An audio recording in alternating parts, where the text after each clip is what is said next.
Hey there, it's Donna Kozik, and I'm the founder of MyBigBusinessCard.com, where I look to show people how to write and publish a book to market their business and make more money.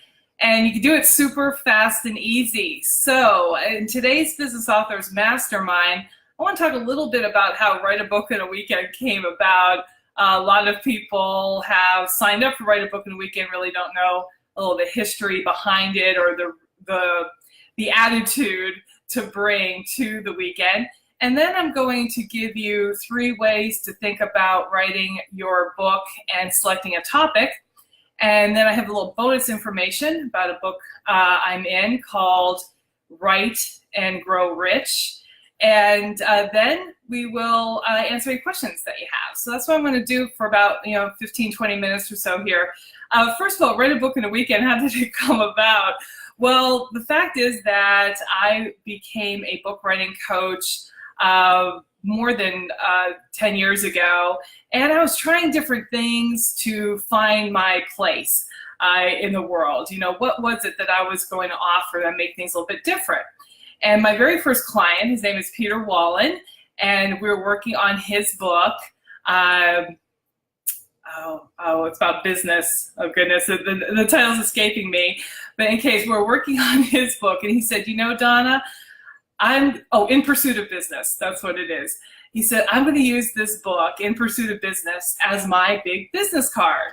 And I went like, oh, ding, ding, ding. It's like, that's so cool. I can show other people how to write a book to use as a big business card.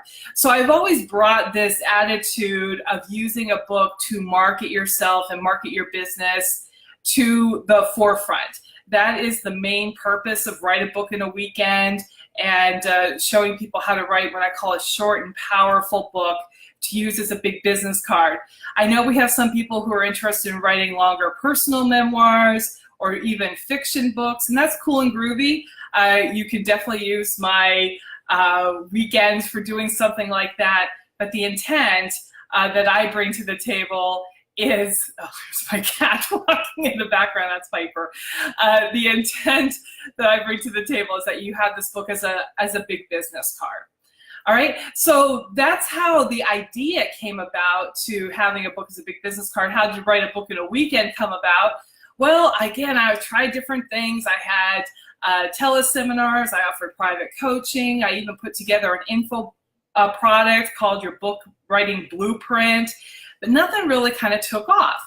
And then I was talking to my coach, and he suggested starting a Facebook group. He's like, I don't know, call it the Write a Book in a Weekend club or something. And I'm like, okay. So I just went and did that. And then the third person who joined the group, she said, Donna, I'm ready to write my book this weekend. What do I do? And that's where I really was a dog with a bone. I'm like, what would I have her do to write a book in a weekend? I mean, that's a pretty, big promise right there. What would I have her do for that? And that's why I came up with my templates and my kickoff call and writing the short and powerful book and things like that. I started it in September of 2008. And so this September of 2018, I am celebrating 10 years of Write a Book in a Weekend. And I tell you that I love every weekend that I do. I don't get bored with it at all because everybody brings in different book topics and different questions. And I just love the whole thing. So that's a little bit of history of Write a Book in a Weekend. I'm going to get some shout outs here. Hi, Katie. Nice to see you. Hello, Warren. Good morning. You're in Seattle, which is a beautiful place, and wishing me hi here in San Diego. So fantastic.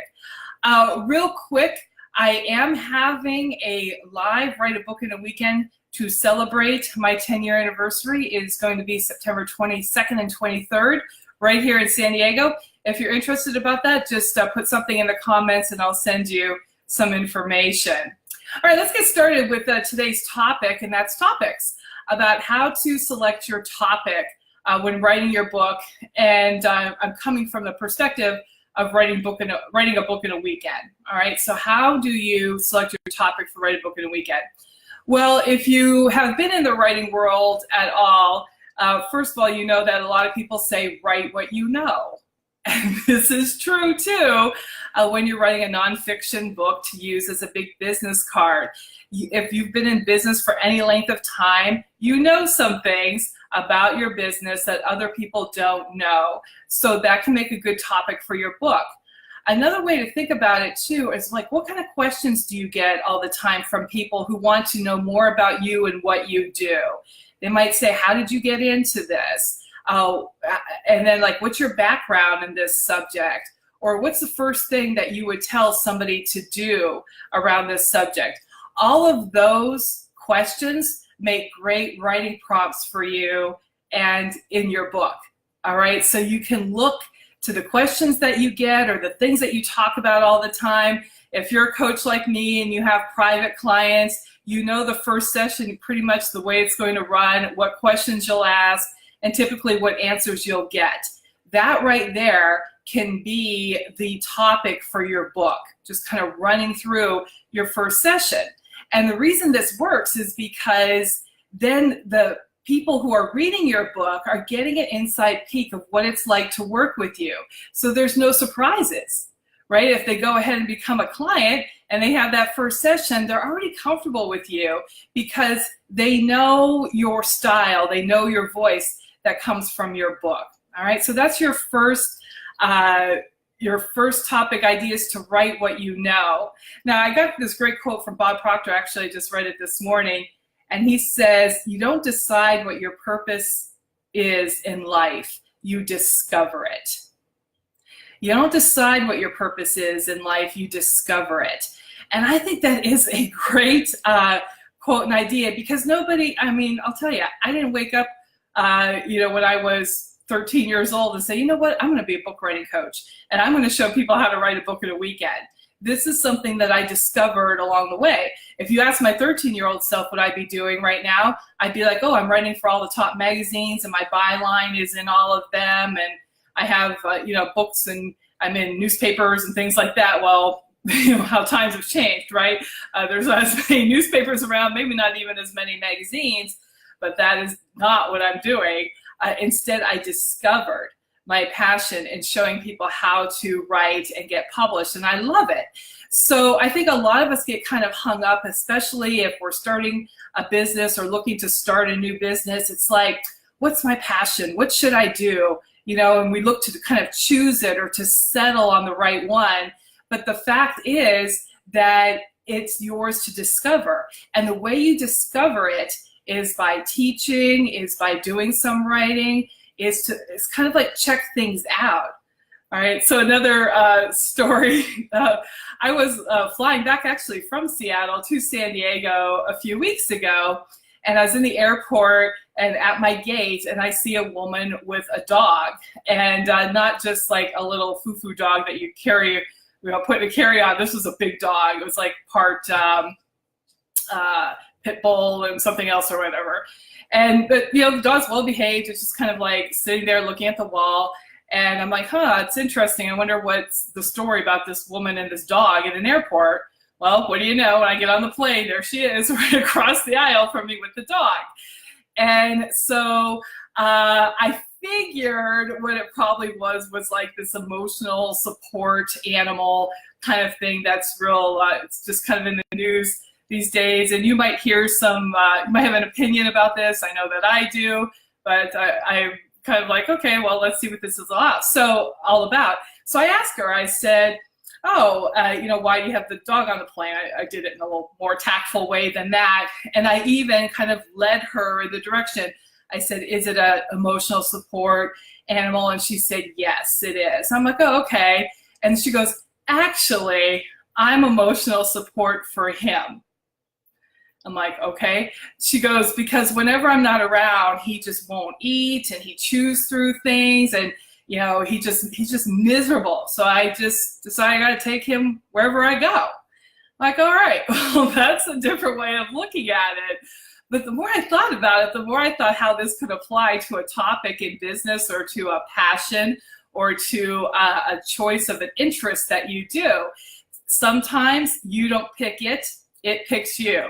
She didn't get this dog one day and then say, oh, this dog is going to be my emotional support. She got a dog, and she's like, oh, we're going to work together, and she finds out that the dog needs her.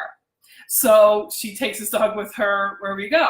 So same with you. You might have an interest or something that just kind of like always in your life. You know, people are always asking you questions about, or something that really comes easy to you, but you've never really thought about making a business out of it. Well, that can be then your choice, right? You don't choose the passion has chosen you. And I'd encourage you to explore this a little bit instead of resisting it, to actually explore it and say, oh, well, maybe this is my thing. All right, maybe this is my thing to teach. It might not be what you have on your vision board, but it could very well be the thing that makes a very good business for you. So this is related to my second way of picking your book topic, and that is to explore something that you really don't know a lot about or you're considering as a business. Now, if you are really looking to get the income flowing fast, get the cash flow flowing fast, this probably isn't the way to approach writing a book topic, because what I'm going to suggest that you do is kind of take a breath and maybe explore something new. For instance, a friend of mine and I are doing a course about Alexa and how you can create Alexa skills and Alexa flash briefings so people can say, hey, Alexa, tell me about Donna's Write a Book in a Weekend, or tell me about, blah, blah, blah. And Alexa will actually talk about you to people who use Alexa. This is something brand new to me. I mean, like, I have a Tap or a Fire, and I use it to listen to music and maybe get a flash briefing or the weather, but I really don't know tons about it. So what am I doing? My friend and I are co-writing a book about Alexa, and I'm exploring this, and I'm looking into this information. I'm doing some research, and I'm seeing, what it is that I can share, and I'm learning myself about it. So that's the second way that you could approach writing your book and selecting a topic. It's like, what is something that you're interested in, that you would like to find out more about, that you think people would be interested in reading about, and then you can write about that, okay? Not if you need immediate cash flow. If you need immediate cash flow, probably stick to number one and write what you know. But if it's something where it's like, oh, maybe I'm thinking about adding this product or this service or this area to my business, that can be a good route to go. All right. Then my third thing, wait, before I get to my third thing, let me say some hellos here. Hi, Joanne. Nice to see you. Hello, Hockey Mom RD, Kimberly, and Ann Skinner. Hello. Happy Friday. Absolutely. Kim agrees with me. Right, Kim didn't, like, when she was a teenage girl in her bedroom, dream about being a Hockey Mom RD, like a registered dietitian, and, advising all these parents of athletes and things about how they can properly energize their kids so they can fly across the ice a little faster, but that's what she ends up doing. So it's good to be open to things. Let's see here. Anne says, yes, I've tried to figure that out, but hard to choose what is real and what is just a distraction for me. I think that if I'm reading this right, Anne, and speaking of kind of like, write what you know or something, the thing is, too, when you're exploring something new, or even exploring something you're familiar with, to ride through any kind of resistance that you have to it, of like, let me see what this is all about, but I don't really, kind of hate this, blah, blah, blah. Just kind of like give it a shot. Okay, like write 20 pages or something and see if you can kind of get into the flow. That means you're just overcoming any kind of resistance that, as writers, that's naturally what we have.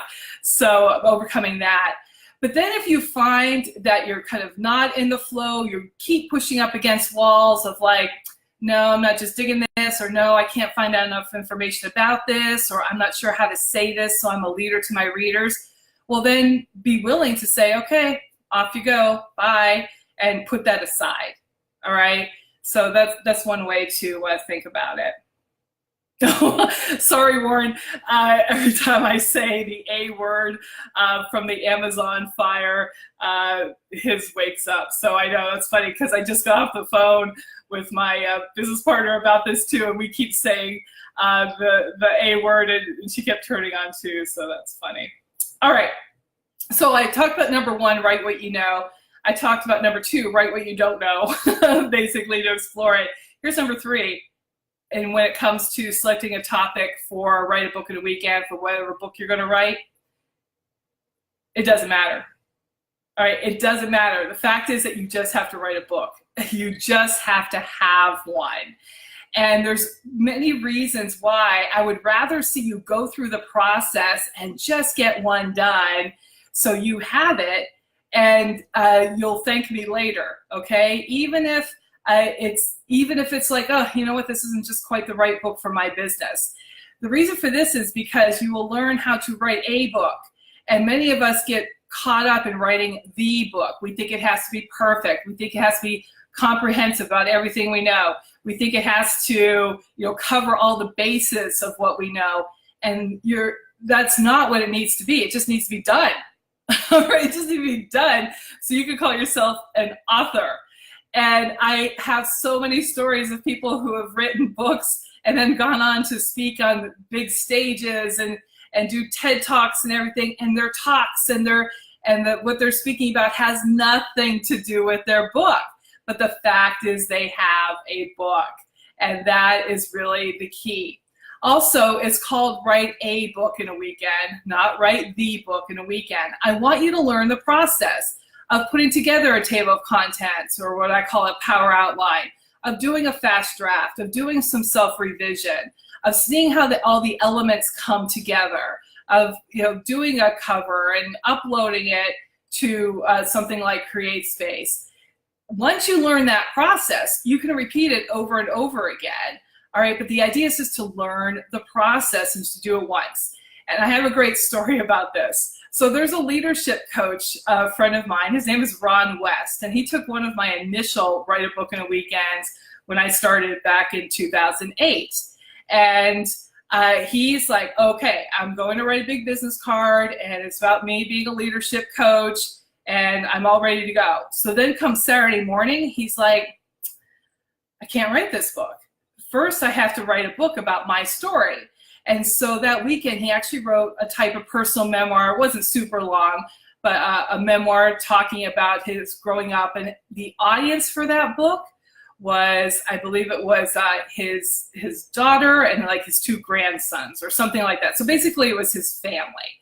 All right. He's like, I really feel like I want to tell them this story of how I got here to where I am today. And it was a real personal story. He was, vulnerable in it, but then he shows how he overcame challenges and all of that.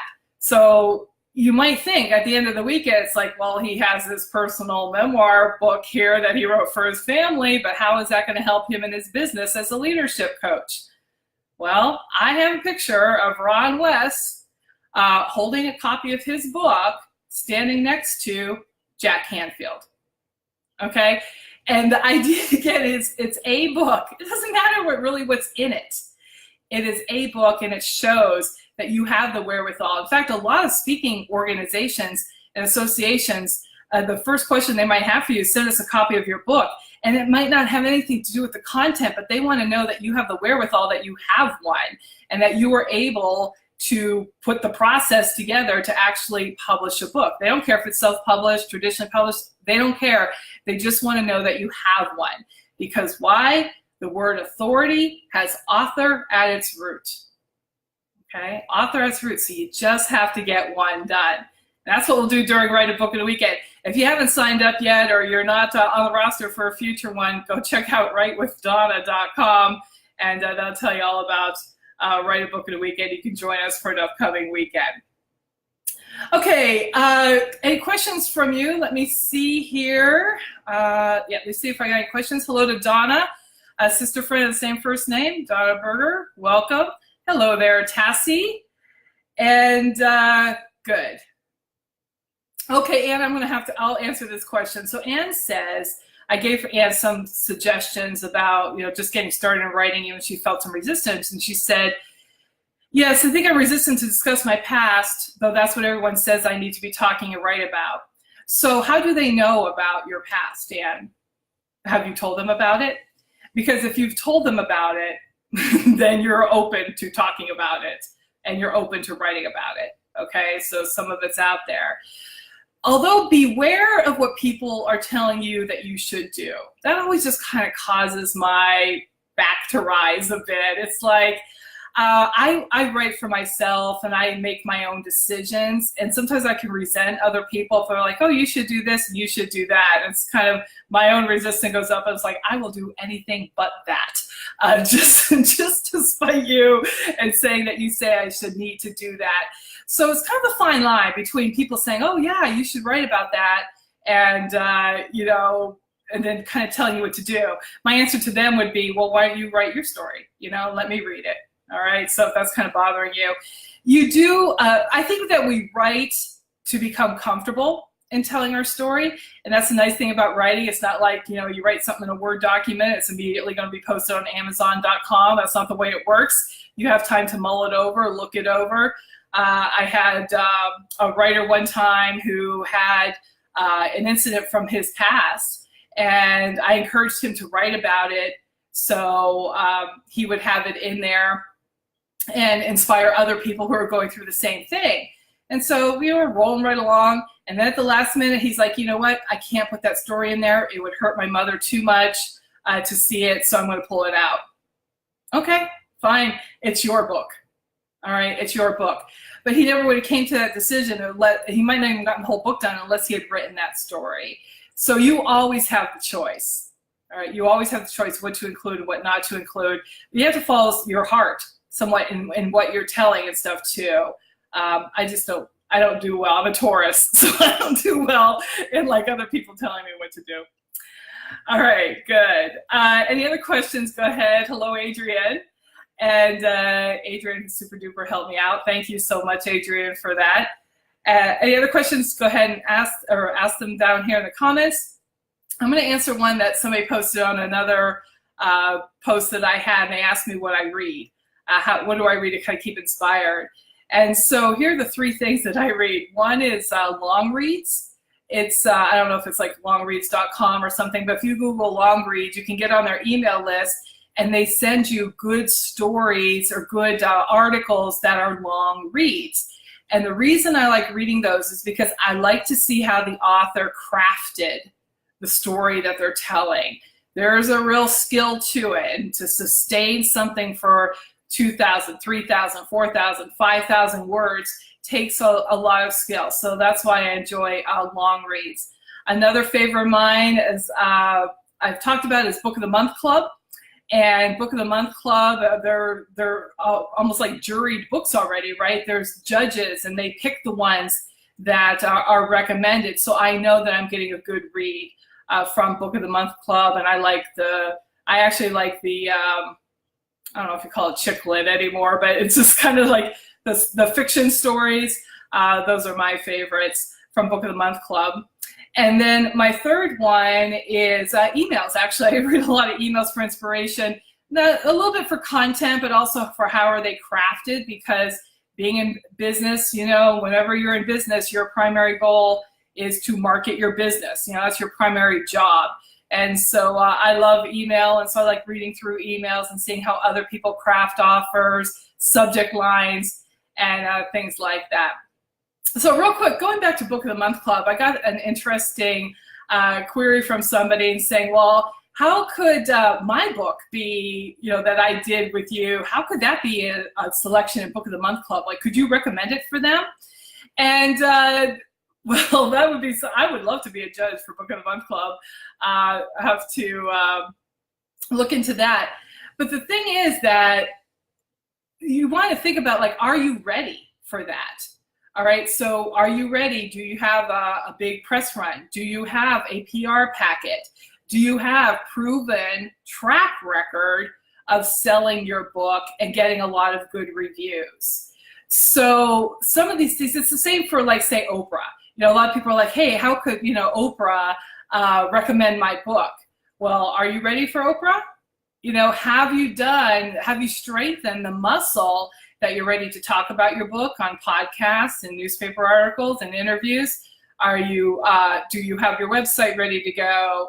Do you have, maybe like a book club material, where you have questions about your book that are ready to go? There's preparation that takes place, and I think doing that preparation ahead of time could get you ready for Oprah. But making the leap right to Book of the Month Club or right to Oprah's couch, there are some things that to do to get you ready for that.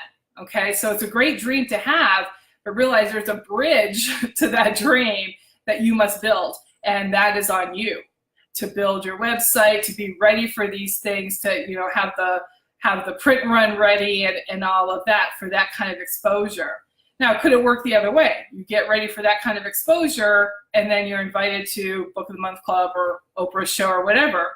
Possibly, if you're a believer in New Thought principles, like I am, that can show that you're putting forth your effort, that you're ready for it. So a couple of thoughts there on that. All right. Joanne says, I want to write a book about becoming and being a surrogate. Do I keep it more informational in general terms and or based on my experience? I'm leaning towards including both, but can't wrap my head around how to structure it. Okay, so in a future video, I'll talk a little bit more about book structures, but one way that I would approach it, Joanne, is a general way, is the first part of the book, tell your story about being a surrogate or becoming one. Okay, so your personal story. And what this does, it gets the reader to feel like you're a friend, all right? They're introduced to you, they get to know your voice and your background and why you're passionate about this subject. And then the second part of the book, move into the how-to, all right? Or that might be the majority of the book, of how to go about it and pitfalls to things and successes with things and all of that. So yes, it is a combination of both. Instead of trying to wrap your story in with the how-to though, I think it's better just to keep them separated. Start the book with your story and then include the how-to where you're the leader to the reader. Hey, Marissa, nice to see you too. Okay, I'm going to wrap up here with just a note that in the coming weeks and months, you're going to be hearing more from me about a book that I'm in, and it's called Write and Grow Rich. And I'm with a number of other co-authors, and we're actually looking to make this book a USA Today bestseller. And the way that we do that is by collecting a number of pre-orders. So I'll be asking you to pre-order the book. Actually, though, when you do, you can then read the book. I'll send you a copy of it, or the organizer, Alinka, will send you a copy of it along with some other bonuses and things. The idea is that we're trying to get these pre-orders together to be a USA Today bestseller. Now, we've had one big challenge along the way is that our book was on Amazon for a week or two, and then all of a sudden Amazon was like, we don't care for what's on the cover of this book, we're going to cancel it. So they canceled our book and all of the people who had pre-ordered it. There was like, I don't know, 500-600 people, maybe more, who had pre-ordered it. And so that caused a little bit of a nightmare scenario, but we got the book back up on Amazon. We had communications with Amazon, got the book back up there. And here's some really exciting news, is that if our pre-orders stay on track, not only when the book is published in October, not only will it be a USA Today bestseller, but there's actually a chance that we could be a New York Times bestseller. And that's pretty amazing. That is hard to do. It does happen with pre-orders, and I'm going to be asking you to please pre-order the book for 99 cents and to help us on this route. And of course, once all of this is, the dust settles from all this, we're going to have lots of webinars and things like that to tell you how we did it. I think Alinka actually already has a webinar out there telling what went wrong with Amazon, so we can make the mistake and you don't have to.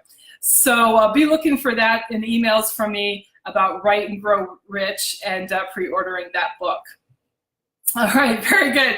Hey, thank you all so much for joining me in this Business Authors Mastermind and a little bit more about Write a Book in a Weekend and choosing your topic.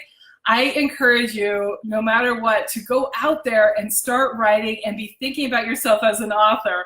I was so happy to see in a Facebook poll that I asked, are you working on your first book? And most people told me they already had one book done and they're working on another one. I'm like, fantastic. That's how it works once you get the bug. And being an author can open so many doors for you. So let's get you published, all right? Until then, this is Donna Kozik. I'm the founder of MyBigBusinessCard.com and creator and leader of the original Write a Book in a Weekend program. Thanks for joining me. We'll talk to you again soon, and we will see you in the bookstore.